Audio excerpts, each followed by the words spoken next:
Good evening everyone. आज के अनेक दिन बाद आमी फुलकपिर पकोड़ा बानालाम। फार्स्टे कपिगुलोके धुए केटे भालो करे रेखे तारपर ओर मध्य एक काँचा लंका कुचि कुचि करे केटे ओर मध्य दीते हबे। जे जतटा झाल खाय से सेराम भावे देबे एज यू विश।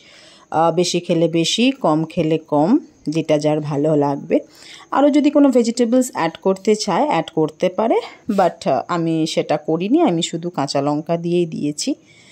तो एर मध्य अनेक किछु भेजिटेबल्स करे ओटाके स्मैश करे करा जाय, बाट तारपरे ओटार उपर बेसन आस्ते आस्ते सब मशला जेमन फार्स्टेई दिते हबे रिक्वायर्ड अमाउंट अफ बेसन।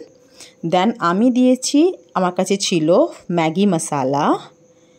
तारपरे मैगी मसालाटा ओई हाफ पैकेट मतन दिएछि। तारपरे दिएछि होच्छे कि जे सल्ट, जे जेरम नुन खाबे बा रिक्वायर्ड अमाउंट अफ सल्ट और ए पिंच अफ हल्दी, एक चुटकी एकदम हलुद। तारपरे जल दिए ओटाके खूब पातला करा चलबे ना, भालोभाबे मिक्स करते हबे एकदम टाइट करे। तारपरे ओटाते भालोभाबे मिक्स हये गेले एकदम जखन टाइट टाइट हये जाबे तखन ओटाके भालोभाबे मिक्स करते हबे। मिक्स करार पर जखन ओटा एकदम हाथे कादा कादा लेके आसबे, कड़ाते तेल गरम करे तेल दिते हबे। एटा सादा तेले करेछि, आपनारा चाइले सर्षेर तेले करते पारेन।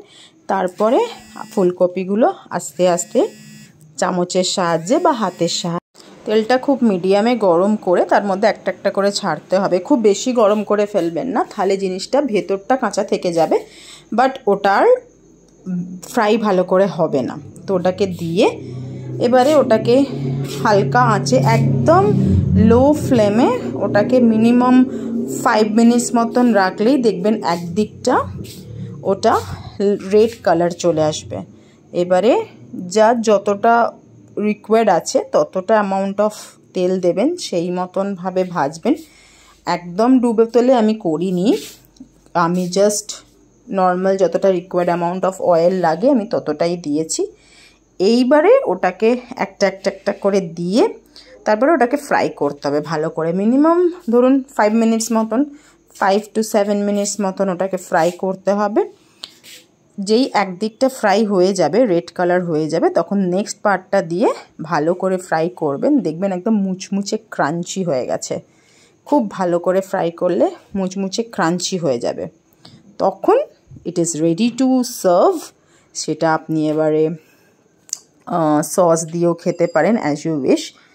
সেটাকে আপনি ভালোভাবে দেখে নেবেন, তারপরে আপনি যে কোনো যেটাতে খাবেন সেটাতে তুলে নেবেন। And believe me, the pakoda was very tasty। আমি অনেক দিন বাদ বানালাম। আমার মা খুব অসুস্থ, যার ফলে আমি আর সেরকমভাবে কিছু বানাই না। তো আজকে মনে হলো, কেউ আমাকে বললো যে কিছু বানাও ঘরে খাও, তো মনে হলো এটাই বানাই। So that's why. Thank you.